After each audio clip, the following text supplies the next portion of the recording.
বন্ধুরে আমার, নবীজির খেদমত করেছে এক ইহুদি বালক। কি ইহুদি বালক?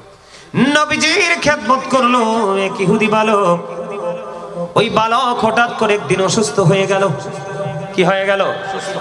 আমার নবীজি দেখতে গেল। আমার নবীজি যখন দেখতে গেল বন্ধু, তার মৃত্যু খুবই নিকটে। কি মৃত্যু নিকটে, একদম কাছে, একেবারে কাছে তার মরণ রে। আমার নবীর গোলাম তো কখনো ইহুদি হইয়া মরতে পারে না। আমার নবীর সেবক কখনো বন্ধু ইহুদি হয়ে মরতে পারে না। বন্ধুরে, নবীজি দেখতে পাইলেন, বুঝতে পারলেন তার মরণ খুবই কাছে। কিন্তু আমার নবীজি আল্লাহকে বলে দিলেন, মালিক, মালিক রে, ওই ইহুদি বালকটা আমি নবীর গোলামি করেছে গো আল্লাহ, তুমি শেষ বেলায় তাকে ইমানদার না বানাইয়া তাকে তোমার কাছে নিয়ে ডাক দিও না। আমার নবীজি দোয়া করে দিলেন, আমার আল্লাহ কবুল করলেন। বন্ধু, ইহুদি বালকের মধ্যে ইসলাম গ্রহণ করার একটা প্রেম জন্ম হয়ে যায়। কি হয়ে যায়? একবার ওই ইহুদি বালক তার বাবার দিকে তাকায় রে, আর একবার আমার নবীজির নুরানি চেহারা মুবারকের দিকে তাকায়। দেখতে দেখতে দেখতে দেখতে বন্ধু, সর্বশেষে আমার নবীর ওই নুরানি চেহারা মুবারকের দিকে তাকাইয়া তাকাইয়া ওই মধুর কালেমা পড়ে সে মুসলমান হয়ে গেল। ইমানদার হওয়ার পরে আজরাইল এসে তার প্রাণ পাখি কবজ করলো।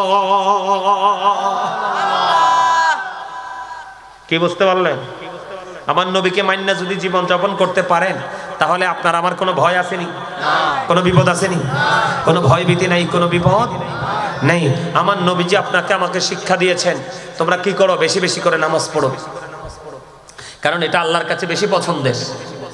পিতামাতার সাথে ভালো আচরণ করো, কারণ এটাও আমার আল্লাহর কাছে বেশি পছন্দের। দ্বীনের জন্য যুদ্ধ করো, এটাও আমার আল্লাহর বেশি পছন্দ। ঠিক না? ঠিক। এখন বলো, হুজুর আমি নামাজটা কেমন করে পড়বো? আমার নবীজি কি শিক্ষা দিয়েছেন একটু আগে বললাম না? যদি ছোট্ট জামাত হয় আপনি বড় কেরাত পড়েন, কোনো সমস্যা নেই। যেমন ফজর এবং এশারে বড় কেরাত পড়তে হয়, কথা বলে না কেন? আর যদি আপনি বড় ঈদে বড় নামাজ পড়ান, তাহলে ছোট কেরাত পড়বেন। ঠিক না? ঠিক। বুঝতে পারছেন তো? কিন্তু আমার নবীজি যখন নামাজ পড়তেন কি করতেন? এমন ভাবে নামাজ পড়তেন, নবীজির পা মোবারক ফুলে লহ মোবারক বেরিয়ে আসতো, কিন্তু তারপরেও নামাজ শেষ হতো না। আমার কথা বুঝতে পারছেন আপনারা? এটা আপনাদের মাথা থাকবে, নবীজির আদর্শ। এবার আসেন আমার দিকে তাকান। আমাদের মধ্যে, আমাদের সমাজের মধ্যে সবচেয়ে বড় জঘন্য যেটা, সবচেয়ে বড় জঘন্য যেটা, সেটা হলো ব্যবহার। কি কথা বলেন? সবচেয়ে বড় জঘন্য যেটা, সেটা কি? এদিকে তাকান, সিম্পল শর্ট করে আমি আলোচনা শেষ করে দিচ্ছি, অনেক সময় হয়ে গেছে, 2 ঘন্টা। এদিকে তাকান। আমার নবীজিকে একজন প্রশ্ন করলেন, নবীজি গো, এক ব্যক্তির দিকে ইশারা করে, এদিকে তাকান, এক ব্যক্তির দিকে ইশারা করে বলেন, ইয়া রাসূলুল্লাহ, সে অনেক বেশি দান সদকা করে, অনেক বেশি নামাজ পড়ে, ইবাদত করে, কিন্তু তার ব্যবহারটা সুন্দর না। নবীজি বললেন, সে জাহান্নামী। হযরত আবু হুরায়রা রাদিয়াল্লাহু তাআলা আনহু থেকে হাদিস কানা বর্ণিত। বন্ধু, আমার নবীকে এবার একজন ডাক দিয়ে, আবার একজন ইশারা করে, মহিলার দিকে ইশারা করে বললেন, ইয়া রাসূলুল্লাহ, ওই নারীটা, ওই মহিলাটা নবী গো অনেক বেশি আমল করতে পারে না, অনেক বেশি দান সদকাও করতে পারে না নবী গো, কিন্তু সে, তার ব্যবহার এত সুন্দর, তার ব্যবহার শুনলে মানুষের কলিজা জুড়াইয়া যায়। আমার নবী সঙ্গে সঙ্গে বলে দিলেন, সে জান্নাতি। আপনি মনে রাখবেন, আমার নবী যদি মিষ্টি ব্যবহার না করতেন, মধুর আচরণ না করতেন, তাহলে সকল বেঈমান কাফেরের আমার নবীর দুশমন হয়ে যেত। আমার নবীর প্রিয়, সবচেয়ে বেশি আপন শুভাকাঙ্ক্ষী হতো। আমার নবীজি কি দিয়েছেন মনে রাখবেন। উত্তম ব্যবহারের কারণে আপনার একটা কাজ খুব সহজ হয়, কঠোরতার কারণে সহজটা অনেকটা ডিফিকাল্ট হয়ে যায়। আমার আল্লাহ উত্তম ব্যবহার করে, আমার রাসূল উত্তম ব্যবহার করে, আমার নবী উত্তম ব্যবহার করেছেন, শিখিয়েছেন, এবং আমরাও আমার নবীর কথা অনুযায়ী উত্তম ব্যবহার করব। ব্যবহার বিভিন্ন রকমের হয়। কিসের হয়? যেমন মসজিদের ক্ষেত্রে আপনার আচরণটা কেমন হওয়া দরকার, ব্যবহারটা। মসজিদে গেলে শুক্রবার দিনে হোক, এমনি হোক, সবার আগে গিয়ে সামনের কাতারে বসবেন। মসজিদে যাওয়ার সময় উত্তম জামা কাপড় পরে যাবেন, টুপি ছাড়া কেউ যাবেন না। সুবহানাল্লাহ বলেন। এটা হলো মসজিদ। এখন আপনি তরকারি রান্না করছেন, ব্যবহার কেমন করে করবেন? নবীজি শিক্ষা দিয়েছে, তুমি যখন তরকারিটা রান্না করো ঝোল একটু বাড়াইয়া দাও, তুমি যেন একটু তোমার পাশের সকল স্বজনকে দিতে পারো, গরিবকে। কারণ তুমি গোস্ত খাইতে পারো, শুধু শুটকিও খাইতে পারে না। আমার কথা কি আপনার বুঝে আসছে? কথা বুঝতে পারছেন? আরো জোরে বলেন, বুঝতে পারছেন? এবার আসেন, দানের ক্ষেত্রে আপনার ব্যবহারটা কেমন করা দরকার। মা আয়েশা প্রশ্ন করলেন, নবী গো, আমি দান করব, আমার দুইজন প্রতিবেশী আছে। কয়জন? দুইজন প্রতিবেশী আছে গো নবী, আমি কি করব? আমার নবীজি বললেন, যেই প্রতিবেশীটা তোমার ঘরের কাছে সেটাকে আগে দাও, যেটা একটু দূরে সেটাকে একটু পড়ে দাও। কি চমৎকার না? আপনি বাড়ি বানাবেন, ঘর তুলবেন, ভাই আছে না? ভাই না থাকলেও আপন পাশের বসতিতে অনেক অন্য লোক আসেনি। বাড়ি করতে যাবেন, আপনি হলেন টাকাওয়ালা কোটিপতি, আর আপনার সাথে যেটা আছে এটা একবারে গরিব। 100 বছরেও একটা বেড়ার ঘর দিতে পারবে না, অথবা টিনের ঘর দিতে পারবে না। আর আপনি চাইলে এখন বিশাল 10 তলা অবকাঠামো বানাতে পারবেন। নবীজি জানিয়ে দিয়েছে রে বন্ধু, নবীজি জানিয়ে দিয়েছেন, তুমি যদি 10 তলা বাড়ি বানাও, তুমি তোমার আপন পাশের যে প্রতিবেশী তার সাথে পরামর্শ করে নাও। সে যদি আপত্তি করে, তার সাথে পরামর্শ করে ঘর বানাও। কারণ তোমার সুখটা যেমন 50 কমপক্ষে 50 বছরের জন্য টেকসই হয়ে যাবে রে। বাস্তবতা তার সম্পদ। কথা বলেন না কেন? এটা হলো বাস্তবতা বন্ধু, তার সম্পদ।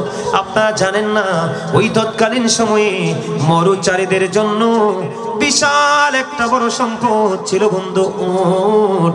এটা তাদের জীবন জীবিকায় উত্তম গুরুত্বপূর্ণ ভূমিকা রাখতো। এই জন্য আমার নবীজি ডাক দিয়ে বললেন, তুমি তোমার ওটটাকে বেঁধে আসো। তার মানে তোমার সম্পদটাকেও তুমি সুরক্ষিত করো। আবার ওটটা বেঁধে তুমি আমার আলোচনা শুনতে আসো। তুমি দিনের শিক্ষাটাও সঠিকভাবে নাও। জুড়ে জুড়ে কন্যা সুবহানাল্লাহ। এখন আপনারা আমাকে বলেন, এই জায়গায় যে আমি আপনাদেরকে নিয়ে আসলাম, আপনারা বলেন, আজকে যারা দুনিয়ার কাজের অজুহাত দিয়ে, পৃথিবীর কাজের অজুহাত দিয়ে তারা বাড়ির মধ্যে বসে রইল, গড়ের মধ্যে বসে রইল, ব্যবসা প্রতিষ্ঠানে বসে রইল, এই মাহফিল আগামী দিন বন্ধ হবে না। বেঁচে থাকলে আবার 1 বছর পরে হবে, ঠিক কিনা বলেন? আপনারা বলেন, তারা কি সুন্নিয়ত করেছে? কারণ তারা আজকের দিনেও তাদের এই সম্পদকে মূল্যায়ন করেছে। ও বন্ধু, পৃথিবীকে আপন করে নিয়েছে। সূরা আলে ইমরানের 185 নম্বর আয়াতে আমার আল্লাহ বলে দিয়েছেন, ওয়ামাল হায়াতুদ দুনিয়া ইল্লা মাতাউল গুরুর। এই দুনিয়ার জীবন, এই পৃথিবীর জীবন একটা ধোঁকা ছাড়া কিছুই নয়। তুমি বন্ধু নবীজির এই শিক্ষা তুমি নিতে পারোনি। সম্পদকে সম্পদের মতো করে সেটিং দাও, আর দিনের শিক্ষাকে শিক্ষার মতো করে ধারণ করো, আর গোলামিকে গোলামের মতো করে করো। জোরে জোরে কন্যা সুবহানাল্লাহ।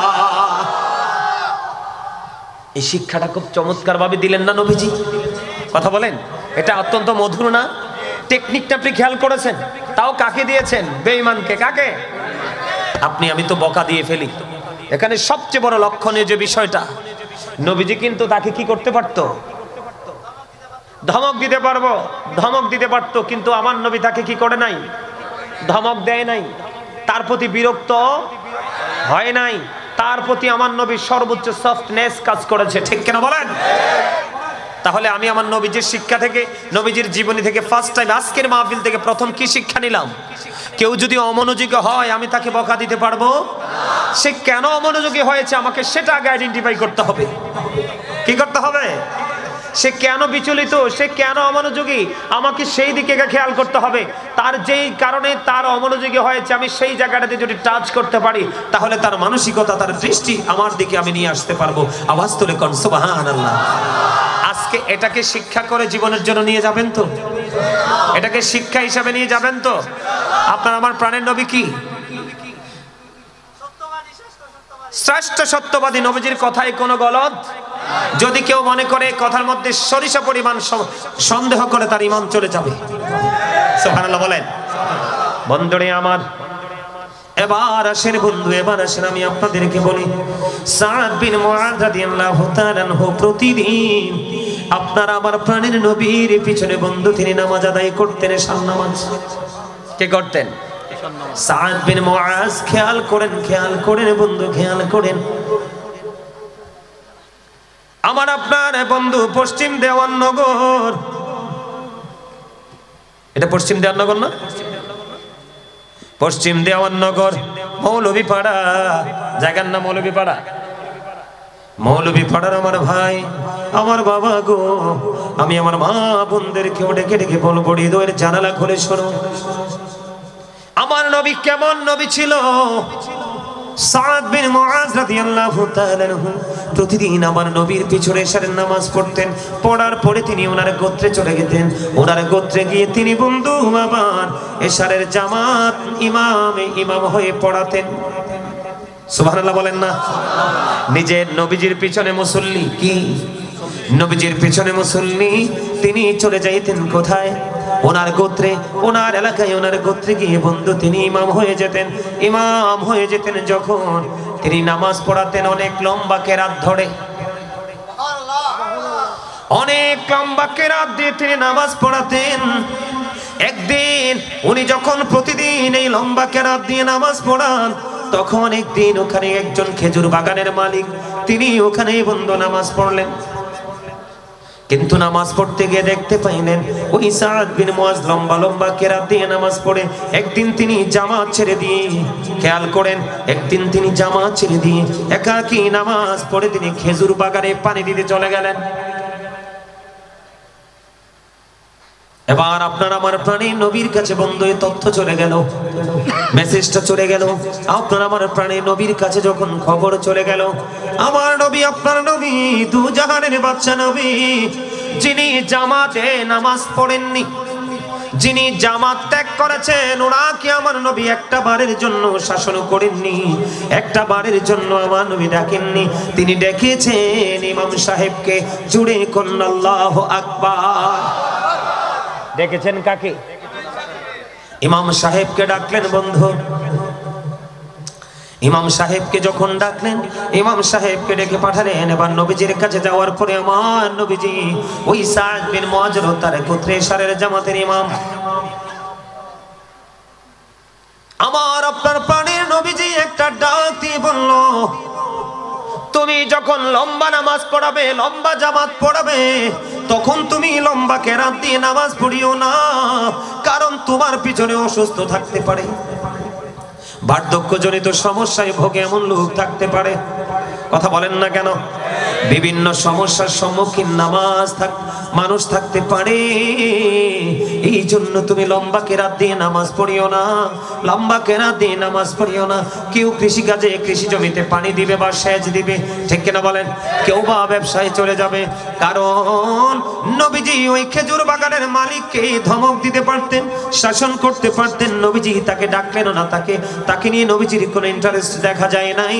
তার কারণ হলো আমার নবীজি বলে দিয়েছে, তুমি জামাত লম্বা জামাত যখন পড়াবে, বড় জামাত পড়াবে, তুমি ছোট্ট ছোট্ট কেরাত দিয়ে তুমি নামাজ পড়াবে, কারণ তোমার এই বড় নামাজের কারণে এমন মুসল্লি থাকতে পারে সে বিরক্ত হয়ে যাবে, কারণ সে অসুস্থ, ঠিক কিনা বলেন? এইরকম অনেক সমস্যার সম্মুখীন রোগী জামাতে অ্যাটেন্ড করে কি করে না?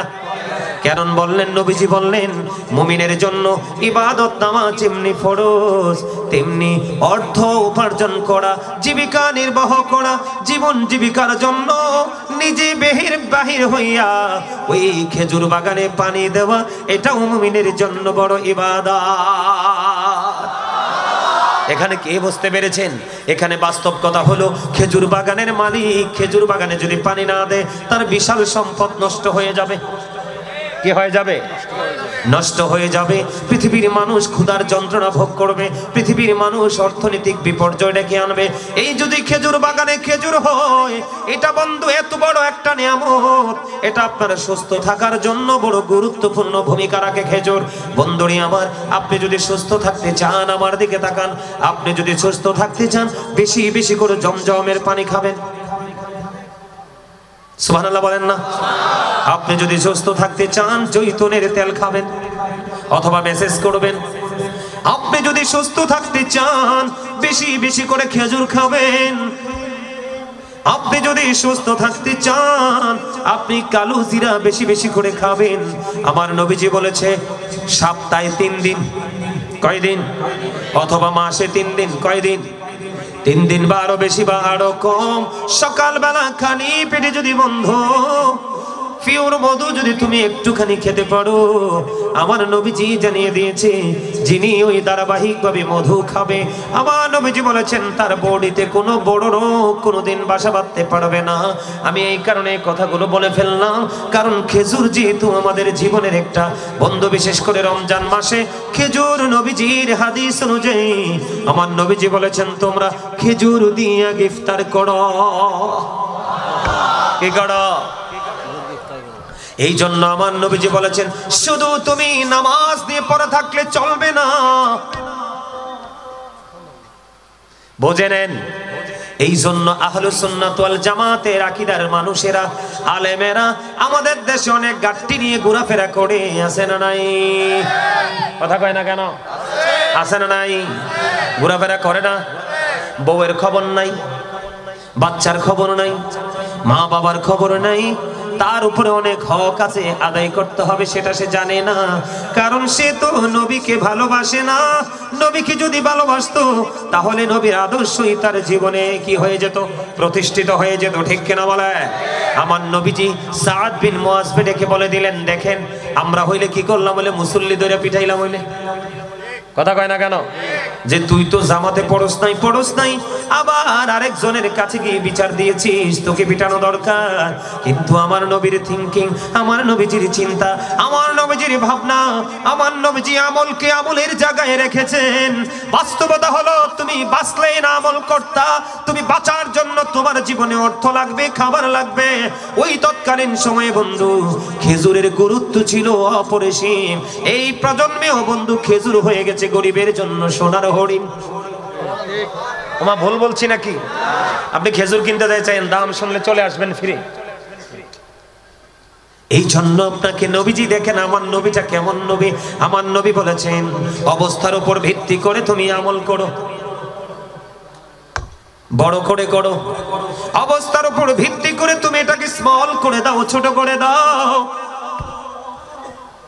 আবার তুমি তোমার জীবন জীবিকার জন্য ছুটে চলো, জোরে জোরে কন্যা সুবহানাল্লাহ। আমার নবীজির জীবনী থেকে শিক্ষা বন্ধু আমার দিকে তাকান। আমাদের মধ্যে আদর্শবাই শিক্ষা নাই, এই কারণে আমাদের এই সমস্যা। এদিকে তাকান। আমার নবীজি এক সাহাবীকে অসুস্থ হলো দেখতে গেল, খেয়াল করেন নবীজির জীবনী থেকে শিক্ষা নিয়ে যান। অসুস্থ সাহাবীকে যখন দেখতে গেলেন, দেখতে যাওয়ার পরে ওই সাহাবী ডাক দিয়ে বললেন, ইয়া রাসূলুল্লাহ, ইয়া হাবিবাল্লাহ, নবী গো, ও প্রাণের নবী, আমার যে সম্পদ আছে আমি সব সম্পদ আল্লাহর সন্তুষ্টির জন্য খরচ করে দিব। আমার নবীজি বললেন না, নিষেধ করে দিলেন। দ্বিতীয়বার বললেন, ইয়া রাসূলুল্লাহ, তাহলে আমি অর্ধেক খরচ করে ফেলবো। আমার নবীজি বললেন, না না, অর্ধেকও খরচ করা যাবে না।